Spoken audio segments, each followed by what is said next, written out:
Hello, everyone. Welcome to Made to Dream. I'm your host, Maya Chanel, and here we share stories from women around the world to inspire, encourage, and empower women and young girls to dream without limitations. Today, I have the ultimate pleasure of speaking with Miss Katie Mild, and she is the founder of Armored Agent. And I'm so excited we've already been like deep in conversation before this podcast started recording. So I'm excited for you guys to get all the juicy details on money management, growing your finances, and being a woman empowered. So, hi, Katie. How are you doing today? Hi, Maya. Thank you so much for having me. Yeah, and Thank you for being I'm here. laughing when you were like, we were talking before we started recording, and I'm like, we need to start recording because we're getting into it like quick. Yes, already into it, already into it. So, let us know a little bit more about you and what you do. Absolutely. So I'm the founder of Armored Agent, which is a company and a money course specifically for independent contractors and small business owners. And the reason I actually started my company this year was actually sheerly out of frustration. So before I started this company, I was and still am a licensed realtor in Colorado. And I was actually a sales manager with a huge brokerage here in the Denver area. And when I moved into management, so like moving up from real estate sales into managing real estate agents, Mm-hmm. one of the big jobs of being a sales manager is business coaching. Mm-hmm. What I noticed, Maya, really, really quickly, the majority of my business coaching sessions would inevitably turn to money. They would turn to money concerns. And what I realized is that so many realtors and sales agents, they could be absolutely incredible at sales. So, like, they know how to negotiate contracts, they know how to sell, they're great with their clients, they know how to fill a sales pipeline, they know how to do what I call the front end of sales, like Mm-hmm. get clients, take them through the process and close successfully. Right. When it came to the back end of money, so when they actually got the commission check, so Mm-hmm. many, it's like that's where like the wagon, like the wheels fell off. That's where chaos started. And the crazy spending, the out of control debt, the constant worry and stress of these agents was palatable. Like Mm-hmm. so so many of their business problems actually stemmed from a lack of money management, a lack of money control. And so because of that, I got so frustrated because I went, this doesn't have to be this hard. We can like tackle this. So I started my company this year, Mm-hmm. and that's how Armored Agent came to be. I love it. I love it. And I love how you say, like, basically being able to manage things. I think that is the key, managing, because not even there a problem with money management, but we have problems with time management, Yes. different things like that. And it affects us in such tremendous ways that we don't even understand that those are foundational items that need to be taken control of from day one, especially Absolutely. within your business. I think a lot of people, when I come on here and I say, what is the biggest struggle that you've had when you started your business? A lot of them say, oh, I thought that I was able to just do everything, chill and relax and just work maybe 1 or 2 hours a day. Honestly, sometimes you're going to be working more than you probably would on a regular 9 to 5 job within your own business. Absolutely. Oh, absolutely. Like the other one I hear a lot, I'm sure you have too, the overnight successes, people who Mhm. are like, oh my gosh, overnight they built a multi-million or billion-dollar business. No, they didn't. And all of No. those founders will tell you, that was years of work, Right. years It of started work. off as something and it became something totally different. Like, know the whole journey, because you will get so lost and so caught up and then think that you're a failure and you're not succeeding and moving forward if it doesn't happen overnight for you. Like, Right, this is a long haul journey, and that I think that's the key point. A lot of people give up so fast because they think that it's supposed to happen like that. right, It's right. not the case. And they think it's all the like all the fun stuff, I get to make my own schedule, and I'm going to go do all my branding photo shoots and all that. Mhm. And that stuff can be fun occasionally, but Right. there's so much more to running a business. Yes. Yes, Yes, absolutely. that time management and that money management are definitely top two at the top of having a successful business. Definitely. Exactly. Yeah. So I started this coaching and consulting company this year, and it's been such an incredible ride. One of the most amazing things that I have found and that I teach to, if you Google right now, like if you just pull up like how to manage my money or how to save money or how to pay off my debt, right? Like thousands of articles come up, thousands of, oh, we'll do these little tweaks, and we hear the classic, oh, if you cut back on your avocado toast and lattes and it's tired. We get it. You see all of these articles with these catchy headlines, but what so many people don't understand is when you really, really have money management issues, tactics and listicles and like the top 5 bullet points, none of that matters. None of that matters until you tackle the root issue. And for most people, the root issue is a deeper toxic relationship with money. And it goes back to how they learned about money or how they related to money in their right youth. or how they definitely a lot of those things are back in your childhood. If you grew up and maybe you asked your parents for things and you barely ever got what you asked for, when you get older and you get a hold of some money, you're going to just spend. I want it It's all. literally, and so it's like sometimes it's like they feel like that money is burning a hole in their pocket and they have to just get rid of it. So it's like, yeah. It's so true. It's a control issue. It's an entitlement issue. Like to your point, like that's a great example of like if you grew up in a home where you didn't have access to money. Yeah, when you suddenly get it, it's, well, I'm the adult now and I can do whatever I want. Or you think it's always going to be coming in, or all of these things. And then if you overspend, you're really not taking care of yourself. You think you are because you think that you're satisfying this need that you couldn't fill when you were younger. But if you're not thinking long-term, if you're not thinking about your retirement now, which can be hard when you're in your 20s and your 30s. Right. No one wants to think 30, 40, 50 years ahead. Right.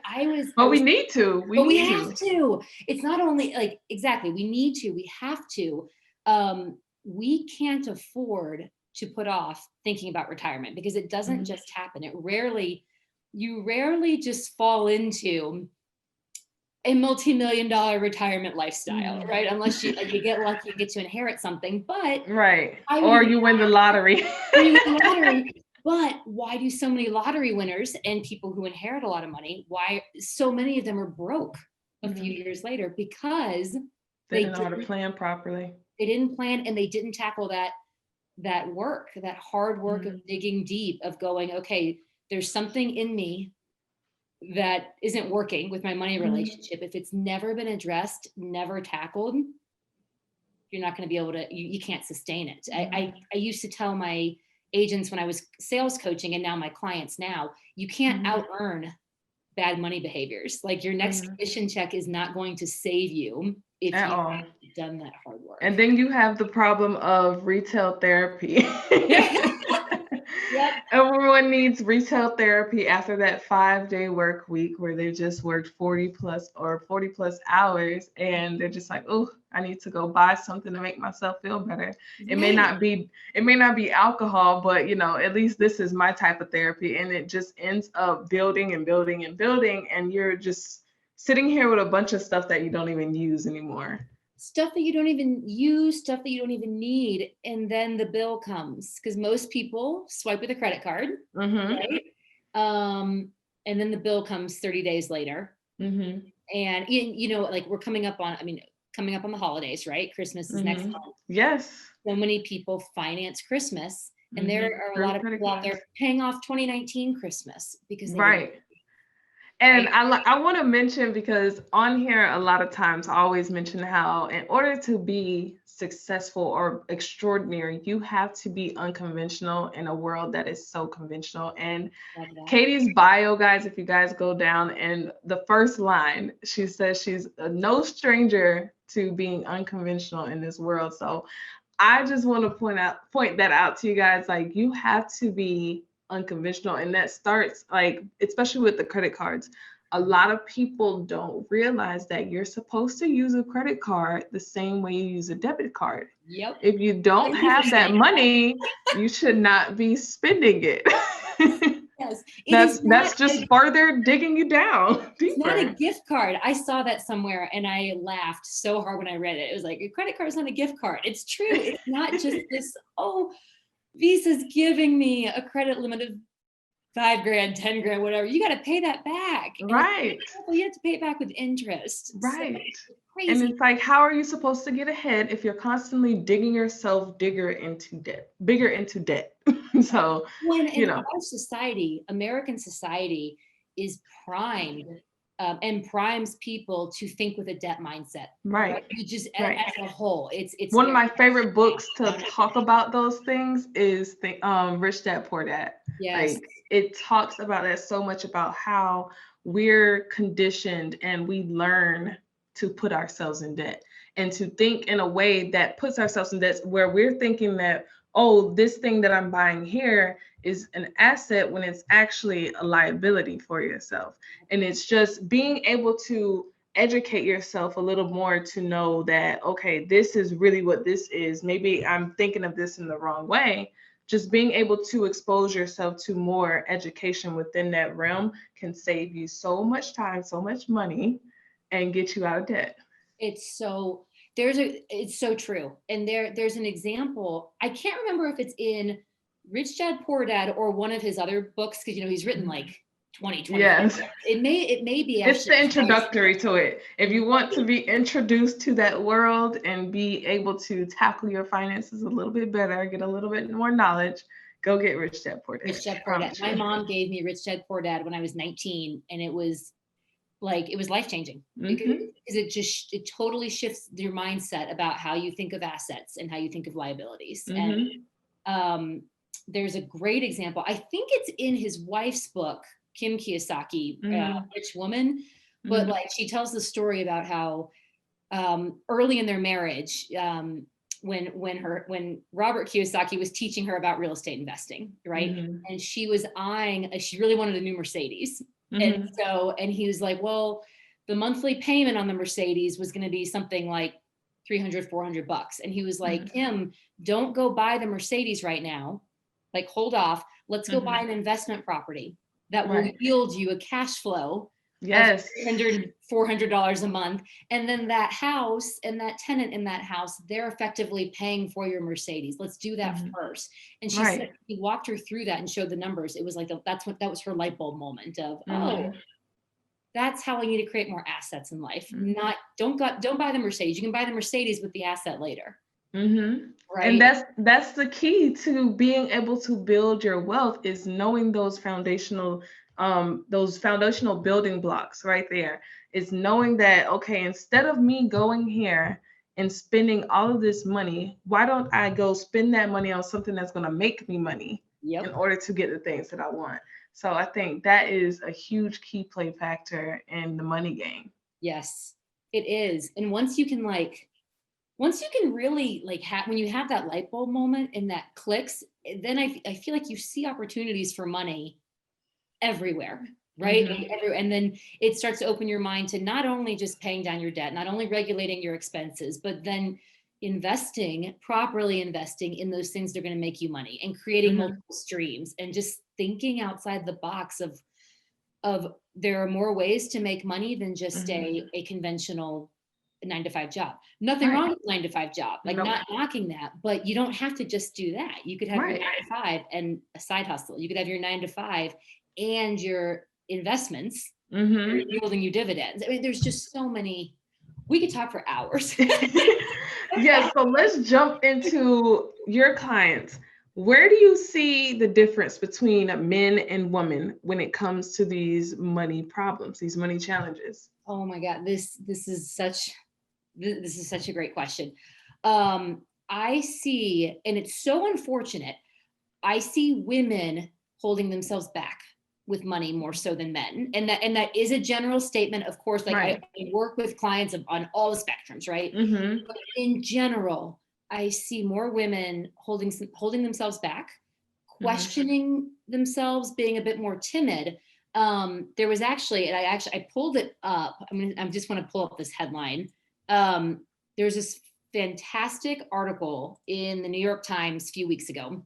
Mhm. And it was featuring a study done by UBS, which is an international Swedish bank, right? Right. The UBS did this global study on how men and women relate to money and investing for retirement.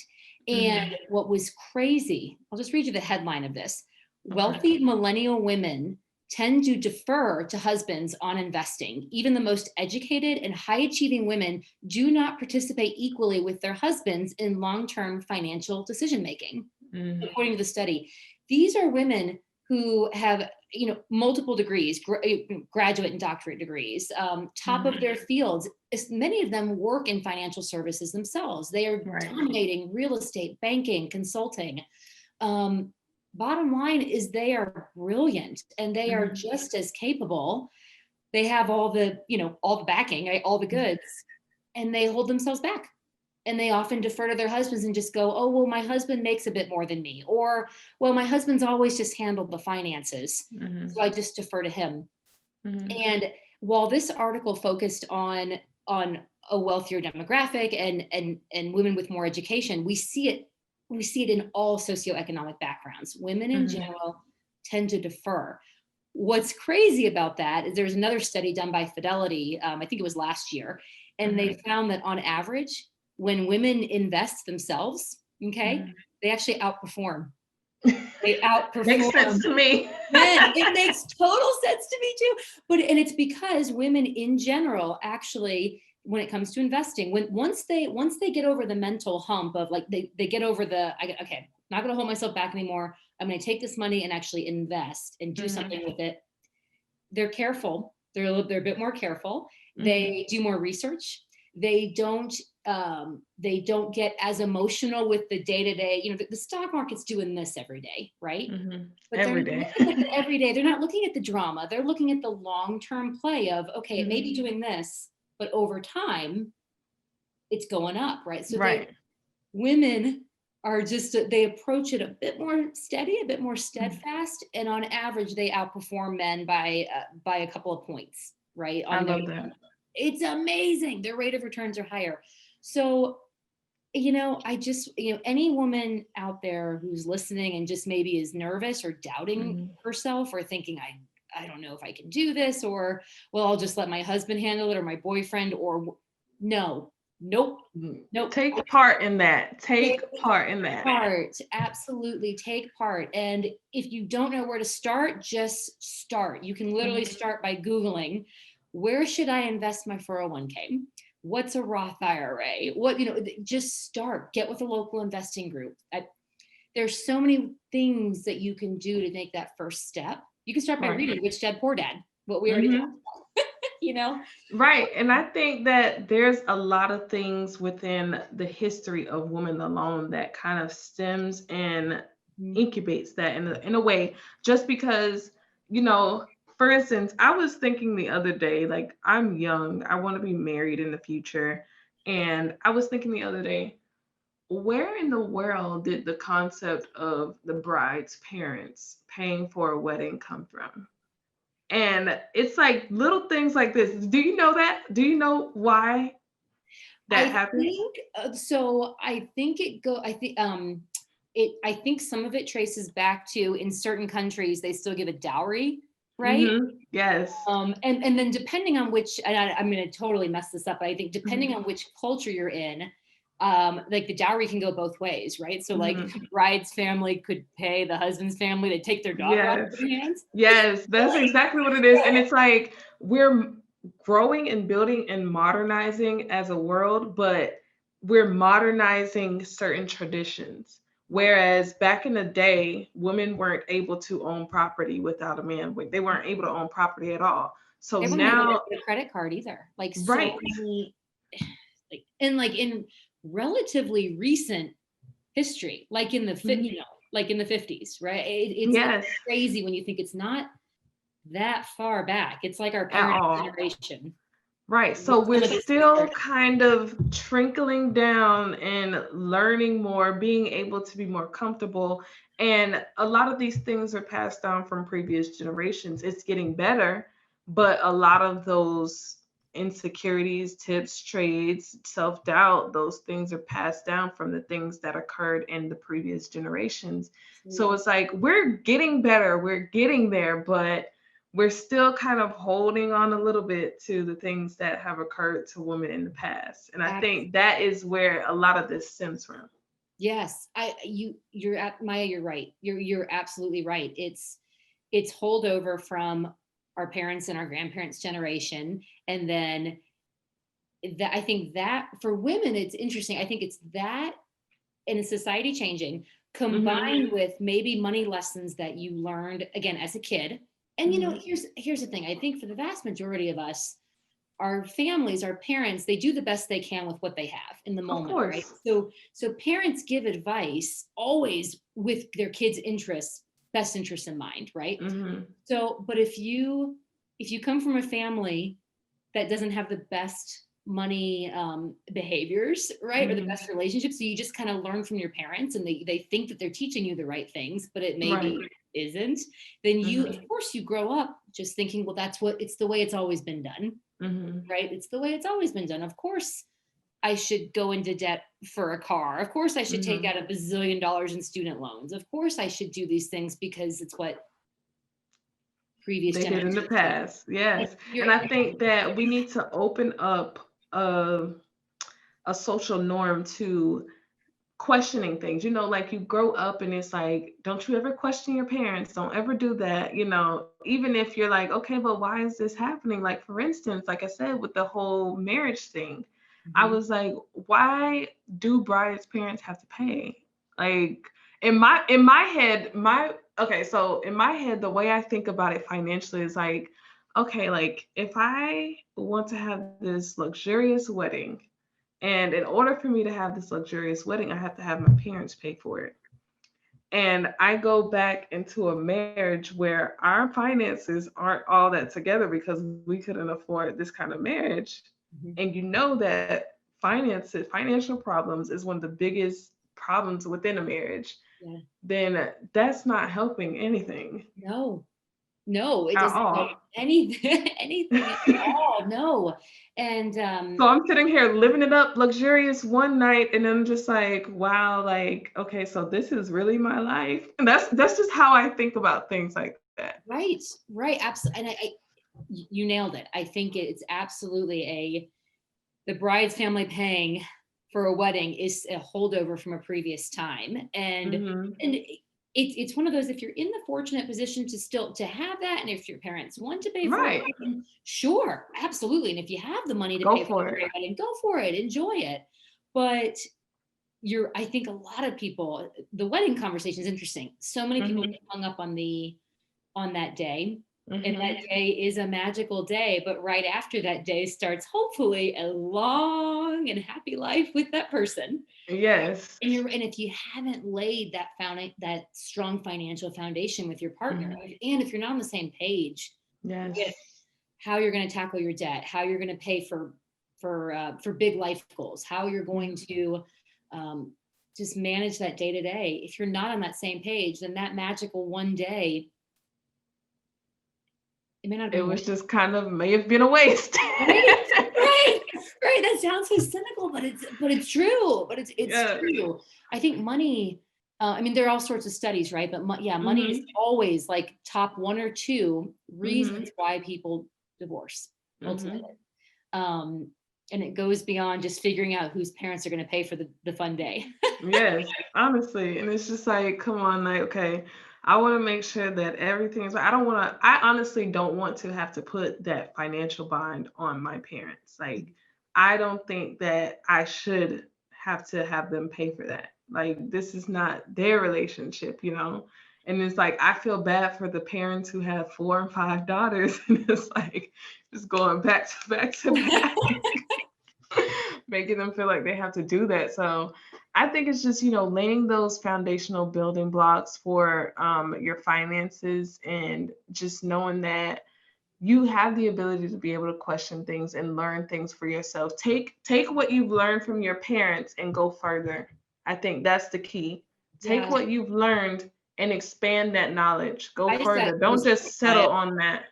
I just got goosebumps when you said that. Take what your parents did and go further. And I think every parent actually wants that for their kids. You always want your kids to make it further than you did, to go beyond what you did. So like, I got goosebumps. It's true, because you can be your parents' biggest dream by doing that, and then you can Right. pass that on to your kids. Do you know Dave Ramsey? Huge financial Yes. coach. One of the things he says, and you have to give credit to him, but he says, be that generation that changes your family tree. If Yes. you come from a family of a broken money story, Right. dysfunctional relationship with money, but you have the opportunity to invest in your financial education, to decide it stops with me, I'm going to flip it, I'm going to leave a wealth legacy for my kids. You can be that generation that all the future generations talk about, because you're the one that changed it. It's be the ones that change your family tree. Right. Like it doesn't, like where you are today does not define your future. And I think that is the key message to take, is just take everything that you've learned in your life today, take everything that everyone has taught you today and go further. Yep, Don't absolutely. settle, go further. You And don't have an especially excuse. for women, go further. We're allowed to. We're allowed to. This is a different time. We're continuously growing and expanding. Just take it further. Absolutely. Well, um, in this day and age too, with social media, with Google, with Yes. the internet, all of these resources, it's literally at our fingertips. So Yes. there is no excuse of, oh, well, I came from a family where we didn't manage money and there was a lot of debt. Okay, well, again, you Don't can use that excuse. I think a lot of people change use it. those things as an excuse instead of facing it, tackling it, and learning from that, growing from that.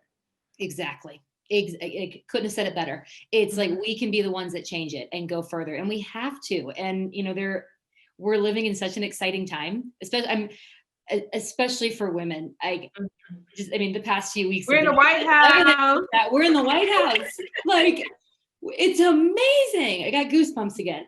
It's this is an incredible time for women right now. So why not? I mean, again, any woman who may be feeling hesitant, being afraid, not sure where to start, it is your time now to step into owning your money. My driving message on my website, or in my business, is, you've made your money, now own it. It's not enough to make it, own it. Tell that money where to go, invest it properly, leverage it, and go get that incredible life and retirement that you deserve. But you have to go get it now. You gotta get to work. Yes, I love it. I love it. So if you had to say one thing to women and girls around the world to inspire them to dream without limitations, what would it be? Ooh, this is a good question, because I have so many things. Uh, Okay, give us your top three. I know this is hard. We've learned a lot along our journeys. So top three. I got it, and actually, I wrote it down. I write it down. So you can't see this, but like my desk setup, I got my laptop, and right underneath it's a desk calendar, right? Mhm. And every month when I turn over the new month, I write this down so I can look down and see it. If I could tell women and little girls around the world, right, one thing: you are worthy. Okay. You are worthy of wealth. You are worthy of changing your money story. It can start at any time. You are worthy. So step into it. And stepping into it, it doesn't have to be this big, grandiose, poetic moment with a soundtrack behind you. And it can be, if you want that, that's cool. Right. Just if you're like, I don't know what that means. She said, step into it, but like, what does that literally mean? It literally means taking one little step today of, order a financial book, order Rich Dad Poor Dad. Go to Amazon, order a copy right now. Right, and it's even free on YouTube, the whole audio book. Exactly. There are lots of free resources too. Use those, leverage them. Go follow a couple of finance experts on social media. You're welcome to start with me. I'd love that. Come connect with me. Her information will be in the show notes. Yeah, we'll do all that. Give her a follow. Google or YouTube, how do I open a Roth IRA? Mhm. What is a Vanguard Roth IRA? Those little steps, they feel little in the moment. They're not.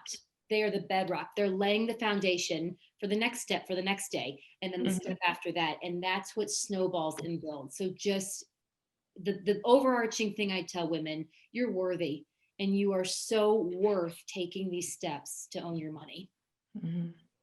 Most definitely. I love it. I love it. I love it. So go ahead and let the audience know if they want to contact you for services, join your course, or just follow your journey. How can they do that? Absolutely. So they can go to my website, which is www.katiemild.com. They can also follow me. I'm pretty active on Instagram at Katie_mild. And everything, all the information for my course and for my coaching, all of that is on the website. So. Love it, love it, love it. Well, this was such a fun conversation. We could go It was on and great. on I know. all day, literally. But I really enjoyed having you today, Katie, and just enjoyed having you in this discussion. Likewise, Maya. Thank you so much for the opportunity. This was so Thank fun. you. Well, we thank everyone once again for tuning in to Made to Dream. I'm your host, Maya Chanel, and we'll see you next time.